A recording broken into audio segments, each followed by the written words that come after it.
অবস্থা খুবই খারাপ, হেঁটে যাচ্ছি। এই অবস্থা। এই এর থেকেও খারাপ অবস্থা ছিল, তখন আর ব্লগটা করা যায়নি, কারণ মুখ থুবড়ে পড়তাম না হলে। শিয়ালদা স্টেশন আমরা, আর এই হচ্ছে হাঁটু অব্দি জল, কিচ্ছু ঢুকছে না। আমি ছাতা গলায় ঝুলিয়ে ঘুরছি, এটাই মজা, এটাই বলে পুজো পুজো ফান। পুজো। এই যে চললাম আমরা, যাচ্ছি একটু পুজো দিতে বীরভূম তারাপীঠে। তো বরাবরের একটা স্বভাব, প্রতি বছর যাওয়ার চেষ্টা করি, তবে যে সবসময় হয় তা নয়। আর এদিকে সবুজ, এত সবুজ যে দেখতে দেখতে যাচ্ছিলাম, চোখের একটা আরাম দিচ্ছিল, কারণ আমরা অনেক দিন পরই কোথাও যাচ্ছি। আর কাশফুল এইবার না সেইভাবে কোথাও দেখতে পেলাম না, মানে যেই জায়গাগুলো দেখেছি সেই জায়গাগুলো খুব সংক্ষিপ্ত, ছোট ছোট জায়গা। প্রত্যেকটা জায়গায় যেরকমভাবে পুজো আসলে কাশফুল পুরো ভরে যায়, সেই জায়গাটা কিন্তু এবছর আর কোথাও পেলাম না। আমরা যেহেতু অনেকটাই সকালে বেরিয়েছি আর খিদেও পেয়েছিল জোর,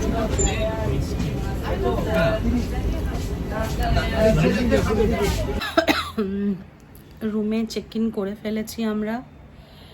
এবার বিষয়টা হচ্ছে যে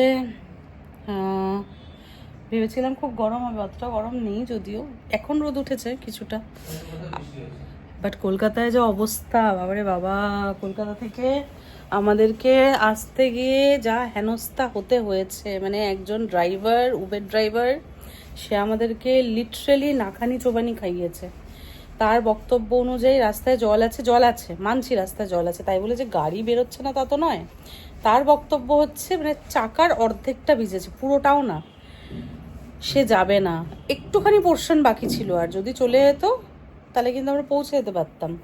কিন্তু উনি আমাদেরকে মাঝ রাস্তায় এমন একটা জায়গায় মানিকতলাতে নামালো যেখানে আমরা কিছু পাচ্ছি না। তারপর দাঁড়ালাম, দাঁড়িয়ে বেশ কিছুক্ষণ পর আমরা একটা বাস পেলাম, বাস পেয়ে তারপরে স্টেশনে পৌঁছলাম। যাই হোক, তো আমরা এসছি একটুখানি পুজো দিতে, নাও ওটা একটু পুজো দিতে। তো আমরা চেষ্টা করি প্রতি বছরই আসার, কোনো সময় হয়ে ওঠে, কোনো সময় হয়ে ওঠে না।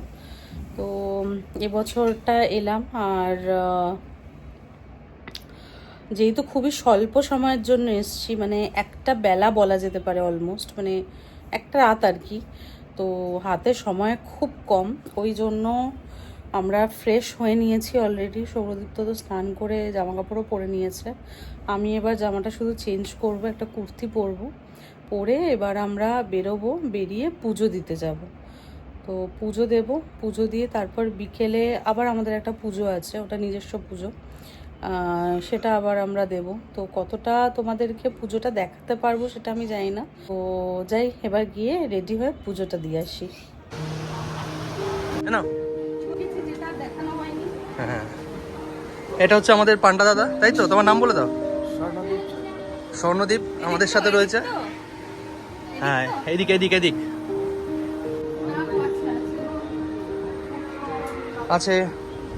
এটা ফুলের ছবি তুলে নিলাম তোমার।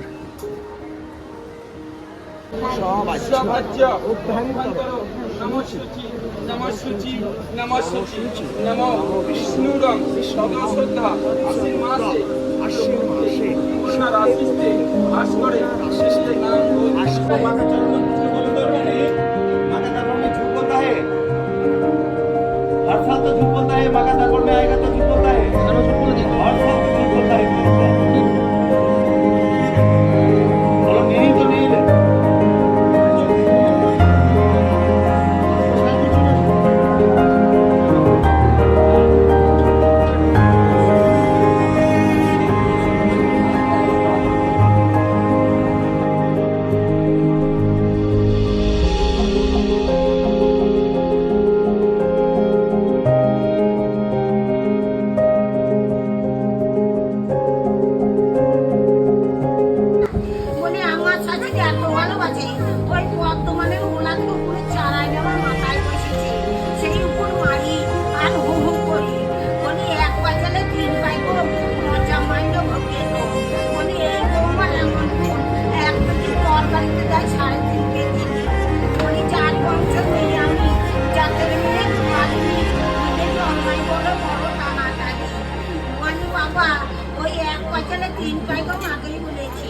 তারপরে টিপি টাপুর জল পরে লিচু বাগানে, একটা লিচু খসে গেল মা চায়ের দোকানে।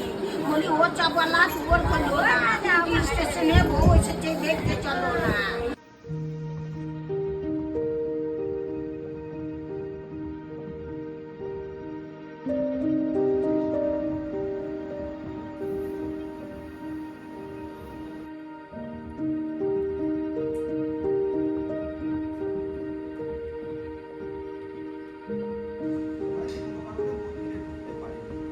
আচ্ছা, বলে দিল মাকে যে মা আমি তো বুঝতে পারলাম না, পরে তোমার সঙ্গে দেখা করে নেবো।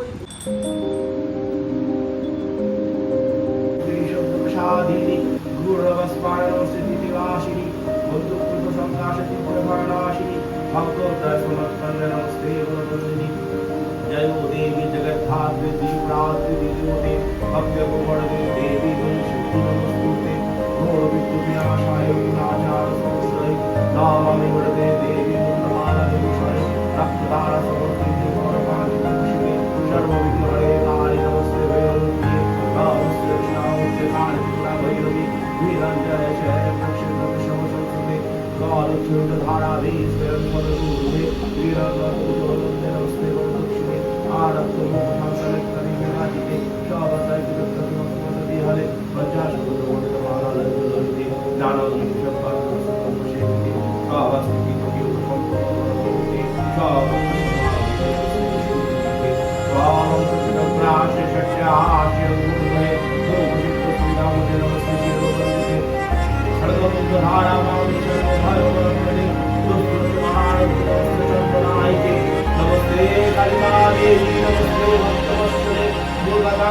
देवी प्रतिभाजयदायिनी गद्यपद्यमे पाण्डित प्रभकराधिका हरदत्तं विद्यं ते दक्षिणकालिके जयं देहि स्वावद्दे धनं देहि धनागमे देहि मे चिरजीवितं कालिक रक्ष दक्षिणे राज्यं देहि यशो देहि पुत्रं दानं धनं तथा देहन्ते देहि मुक्तिं जगन्मातुसीतमे ओम हरि दुर्गा कालिके त्रिश्वरी मुनिकन्या कल्याणी वैरवेश्वरी काली वंशमाये शिवो मणिवश्वे तथा बाढ़ाई वशचंडी दंते कर्मणः सदा उग्रदाद्यादिशिवतजकीर्तिः सदा तथा काली तथा तारा तथा छिन्ना च फुलक्का एकमूर्ति चतुर्विद्ये देवितं कालिका पुरा एकदिति विदा देवी कोटिधाम स्वरूपिणी अंगांगिकाते कालिके दिग्गायते शंभो पंचमुखनैव गुणरत्नते खमो चमकिरस्तत्रं खमश्वदाभो प्राण रक्ष पुत्रं धनं धनं तथा सर्वकाले सर्वदेशे पाहि दक्षिणकालिके या शक्त्युच्च प्रस्तत्रं देवानत्र संदयो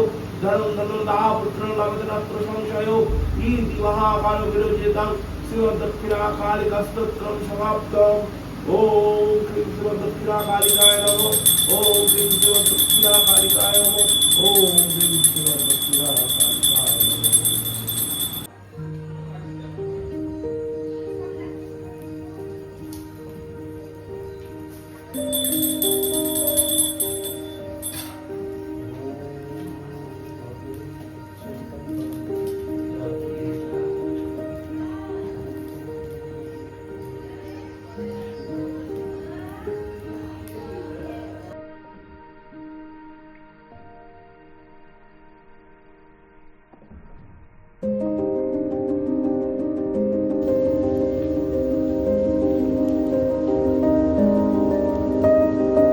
ফিরলাম আমরা এখন এই যজ্ঞ ফজ্ঞ করে এখন টিপগুলো একটু মুছছি। ভীষণ ভীষণ ভালো পুজো দিয়েছি। ব্যাস এবার রাত পুরোলেই বাড়ি ফেরার পালা। এই অবধি তো এটাই, মানে ঠাকুরকে ডাকতে এসেছিলাম, দেখতে এসেছিলাম, তো সেটা খুব সুন্দরভাবে হয়েছে, এটাই মনের শান্তি। আর আমরা চেষ্টা করি আসার, তবে প্রতি বছর যে হয়ে ওঠে তা নয়, এক এক সময় কাজের কর্মের চাপের চোটে হয়ও না। তবে আমরা যার হাত ধরে এখানে আসি, পুজো দিই, তার প্রতি একটা আস্থা আছে, বিশ্বাস আছে, কারণ সে আমাদেরকে সবসময় একটা গুড গাইডেন্সের মধ্যেই রেখেছে। তো সেই জায়গা থেকে দাঁড়িয়ে খুবই ভালো পুজো দিয়েছি। এবার রেস্ট নেব, খাবো, ঘুমাবো। শরতের আকাশ কিন্তু দেখেই বোঝা যায় যে মা দুর্গা আসছে। তবে দেখো কি অদ্ভুত বিষয়, কলকাতায় এত বৃষ্টি হয়ে এত জল জমেছে আর এদিকে চাষের জমি খা খা করছে, এখানকার লোকজনরা বৃষ্টি চাইছে, বৃষ্টি পাচ্ছে না। কি অদ্ভুত না? স্টেশনের এই জায়গাটাও এমন যেন মন্দির পেয়ে এসেছে, তাই না? এই যে চূড়াটা, এটা অনেক আগে।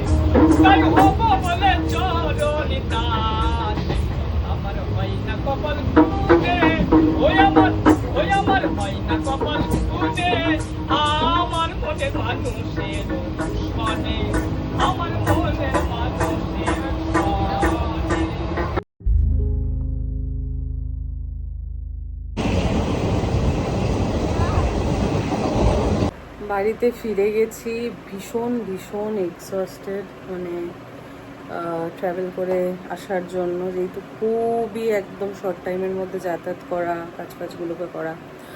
আর এদিকে আসার সময় আমরা ইচ্ছা করে নন এসি নিয়েছিলাম।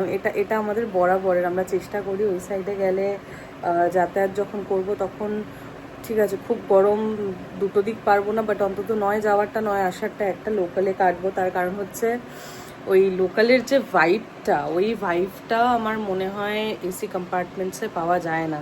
ওটা একমাত্র যেখানে সাধারণ মানুষরা যাতায়াত করছে সেই ফ্লেভারটাই পাওয়া যায়, ওটা ভীষণ দারুণ লাগে। তো যাই হোক, আমরা ফিরলাম, বাড়িতে ফিরেছি 1 ঘন্টা মতো, এখন একটুখানি ফিল্ম দেখছি দুজনেই। আর বডিতে এনার্জি নেই, না আমার না ওর। তো আমরা এবার খেয়ে দিয়ে ফিল্ম দেখতে দেখতে ঘুমিয়ে পড়বো। তো তোমাদের সাথে পরের আবার একটা ব্লগে দেখা হবে। Good night. অ্যান্ড অফকোর্স পুজো আসছে, if I am not wrong, তাহলে কালকে চতুর্থী। তো তোমাদের সবাইকে শারদীয়ার অনেক অনেক অনেক শুভেচ্ছা। খুব ভালো থাকো, খুব ভালো করে পুজো কাটাও। যদিও দুটো খবর ভালো না। এক হচ্ছে এত জল জমেছে যে তার জন্য প্রচুর মানুষের ক্ষয়ক্ষতি হয়েছে, স্পেশালি যারা কারিগররা যারা রয়েছেন, ঠাকুর কারিগররা, মৃৎশিল্পী যারা, তাদের জন্য ভীষণ ক্ষয়ক্ষতিকর একটা ব্যাপার হয়েছে। কুমারটুলি ভেসে গেছে, আরও যেখানে যেখানে ঠাকুর হয়, বইপাড়া ভেসে গেছে। মানে এটা খুব খারাপ একটা, মানে আমরা যখন যাচ্ছি তখনও আমি বলেছি যে আমরা যে কিভাবে গেছি আমরা জানি। তো আমরা যেই সময় জলটা যতটা পেয়েছিলাম হাঁটু অবধি, ঠিক আছে, হাইয়েস্ট, সেটা তারপরে আরও বেড়ে গেছে, মানে গাড়ির বনেট পর্যন্ত ডুবে যাচ্ছে, মানে কোমর অবধি জল ছাড়িয়ে গেছে, এরকম সিচুয়েশন। সেখানে দাঁড়িয়ে মানুষজনের যে কি বিপজ্জনক একটা পরিস্থিতি গেছে সেটা একমাত্র যারা থেকেছে তারা জানে। আমার সব থেকে বেশি যে জিনিসটা সেই সময় রিয়েলাইজ হয়েছে সেটা হচ্ছে রাস্তার কুকুর এবং অন্য প্রাণী পশুদেরকে দেখে, যে আমরা মানুষ, আমরা পায়ে একটা হাইটে দাঁড়িয়ে রয়েছি, সেখানে আমাদের এত রকমের এত কষ্ট হচ্ছে, তাও আমরা হাঁটছি চলছি। সেখানে ওরা, আমি একটা কুকুরকে দেখছি যে সে জলের মধ্যে দাঁড়িয়ে তার পেছনের পা দুটো কাঁপছে, মানে এটা ভয় কাঁপছে, কিন্তু ঠান্ডায় বা কোনো কিছুতে নয়। তো সেখানে কিভাবে তারা আছে জানি না, মানে কোথা থেকে শুরু করব জানি না। তবে আমার খুব ইচ্ছা যে যদি আমি কখনো পারি বা পেরে উঠি, যদি এই প্রাণীদের পাশে থাকা যায়, কারণ মানুষের পাশে তো মানুষ এমনিই থাকে অমনিই থাকে, বা তারা নিজেদেরটা করে নিতে পারে, তারা কেপেবল। এরা তো কেপেবল নয়, এরা না মুখে বলতে পারে, না সাহায্য চাইতে পারে, না কিছু। তো ওটা ভীষণ খারাপ লেগেছে আমার, যখন আমি যাচ্ছিলাম এই জিনিসটা দেখে। আমি আরও আলোচনাও করছিলাম এই জিনিসটা, যে আমাদের হাতে কিছু করার না থেকেও আমাদের আবার অনেক কিছু আছে যদি আমরা চাই। হ্যাঁ, হয়তো সবার ক্ষেত্রে পারবো না, তবে কিছু কিছু প্রাণকে যদি আমরা হেল্প আউট করতে পারি তাহলে হয়তো আমাদের ক্ষেত্রে সেই জিনিসটা ভালো হবে। তো সেটাই ভাবছিলাম যে যদি এরকম কোনো ইনিশিয়েটিভ নেওয়া যায়, জানি না আগামী দিনে নিতে পারবো কি পারবো না, কারণ জীবনের পরিস্থিতি তো সবার ক্ষেত্রে এক নয়, সেটা অনেক ধরনের হয়। তো এটাই হলো বিষয়। আর এদিকে এই দুটো, আর আরেকটা খবর যেটা পেলাম সেটা হচ্ছে যে বীরভূমেই একটা গ্রামে একজন আদিবাসী 14 বছরের মেয়েকে একজন শিক্ষক, তারই শিক্ষক উইথ আরও হয়তো তার সাঙ্গপাঙ্গ রয়েছে, তাদেরকে নিয়ে তাকে ধর্ষণ করা হয়। শুধু ধর্ষণ করেছে তা নয়, কতদিন ধরে তার বডি পাওয়া যায়নি, তার নিখোঁজ ছিল সে। তো সেই নিখোঁজ পাওয়া যাচ্ছে না করে করে আলটিমেটলি যখন পেলো তার ডেড বডি পেলো। তো আমি জানি না যে একটা মানুষকে কি ট্রিগার করে রেপ করার জন্য, কি ট্রিগার করে। কারণ ছোটবেলা থেকেই আমরা জানি যে নারী এবং পুরুষ অঙ্গর দিক থেকে আলাদা, মানে আমাদের শারীরিক যে শারীরিক ক্ষমতাটা থেকে আমরা একটু আলাদা, মেয়েরা একটু আলাদা, ছেলেরা একটু আলাদা, উইচ ইজ ভেরি ফাইন। কিন্তু আমাদের মেয়েদের ক্ষমতা অনেক বেশি। কেন বেশি? তার কারণ হচ্ছে আমরা শক্তিরূপেই আমরা সব জায়গায় কি বলবো বিরাজমান। যেহেতু আমরা গডেসকে পুজো করি, মা দুর্গা, মা কালী, এদেরকে পুজো করি। একটি মেয়ের নানান রকম রূপ, সেই বিষয়টাকে পুজো করি।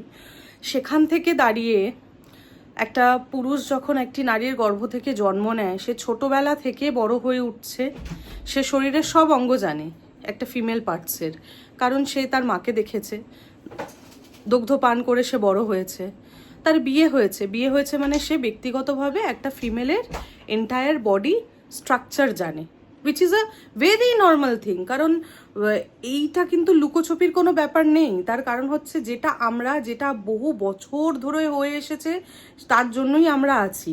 তো সেক্সুয়াল ক্লাসিফিকেশন ইজ সামথিং যেটা আমাদের পৌরাণ থেকে চলে আসছে। তো সবাই সবটাই জানে, এটা আলাদা করে কিছু বলার নেই। কিন্তু আমার ধারণা বা আমার চিন্তাধারাটা হচ্ছে যে কি ট্রিগার করে। কারণ দেখে ভালো লাগা, ঊর্জা জাগা, সেটা আলাদা বিষয়, সেটা কিন্তু সমক্ষেত্রে হয়। যে আমার কাউকে দেখে পছন্দ হচ্ছে, সেই পছন্দের একটা সম্মান থাকে, একটা মান থাকে।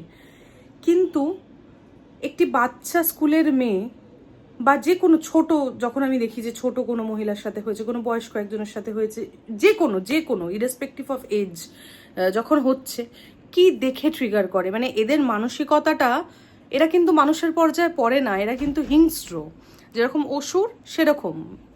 এটা ভীষণ ভীষণ খারাপ লাগলো। কারণ ওই আদিবাসী মেয়েটির মাটি এত কান্নাকাটি করছে, মানে ভীষণ ভীষণ খারাপ লাগলো। আমরা দুজনে আস্তে আস্তে এটা নিয়ে কথা বলছিলাম, মানে এমন একটা জায়গায় আস্তে আস্তে চলে যাচ্ছে যে এরপর যারা মেয়েদের পাশে দাঁড়াতে চায়, যারা তাদের ভালো করতে চায়, তারাও ভয় পাবে। কারণ তাদেরকে আস্তে আস্তে এমন এই প্রজাতিটা হয়ে যাবে যে আমরা সেগ্রিগেট করে দেবো যে ছেলে মানেই খারাপ। আসলে কিন্তু সেটা নয়, প্রচুর মেয়েও খারাপ, প্রচুর ছেলের খারাপ, মেয়েও ভালো, ছেলেও ভালো, মানে মানুষ হিসেবে আমি ভালো হতে পারি, খারাপ হতে পারি, এখানে জেন্ডার বায়াসের কিছু নেই। কিন্তু এই যেই জিনিসগুলো ঘটছে, এগুলোর করতে করতে না আস্তে আস্তে এমন হবে যে ভদ্রলোককেও আমরা অভদ্র বলে দেবো এরপরে, যা সিচুয়েশন আসছে। যাই হোক, এগুলো বলতে গেলে তো এগুলো সারা জীবনের টপিক, চলতে থাকবেই, আদিকাল থেকেই চলছে, এখনো চলবে। কারণ কিছু কিছু মানুষের গোড়া চিন্তা ভাবনা তো আমরা পাল্টাতে পারবো না। তাও যতটা নিজেদেরকে সচেতন রাখা, আর কত সচেতন রাখবে আমি জানি না মানুষ, মানে সব দিক থেকে ব্যাপারটা এখন বাধা হয়ে যাচ্ছে। সেটা পোশাক হোক, চলাচলতি হোক, ভাবনা চিন্তা হোক। ইনফ্যাক্ট যেখানে যেই বাচ্চার মধ্যে ভাবনা চিন্তা তৈরিও হয়নি, সে জানেও না যে পোশাক কি, সিডাকশন কি, রাতে বেরোলে কি হয়, দিনে বেরোলে কি হয়, যার কাছে সেই ক্ল্যারিফিকেশনটাই নেই সেই বয়সে, সেই বাচ্চাও রেপড হয়ে যাচ্ছে। তো এই জিনিসটা খুব অদ্ভুত বিষয়। অথচ যেই মেয়েদেরকে, যেই অঙ্গটাকে নিয়ে এত রকমের নাচানাচি, যেটাকে একটা মেয়েকে এরকম করা হয়, সেই অঙ্গ থেকেই যখন একটা বাচ্চার জন্মের সৃষ্টি হয়, তখন কিন্তু সে মাতৃরূপে পরিণত পায়। তো খুব অদ্ভুত একটা বিষয়। পুজো সবার ভালো কাটুক, যদি পসিবল হয় তাহলে আমরা দুজনেই ব্লগ করব পুজোতে। এবার জানি না কি করব, কারণ আমাদের কোনো প্ল্যানস নেই, আমরা ঘরেই থাকবো। টুকটাক হয়তো এদিক ওদিক যেতে পারি, এক দু জায়গায় আমরা যাই কমন। আর বাকি চলো, পরে দেখা হবে।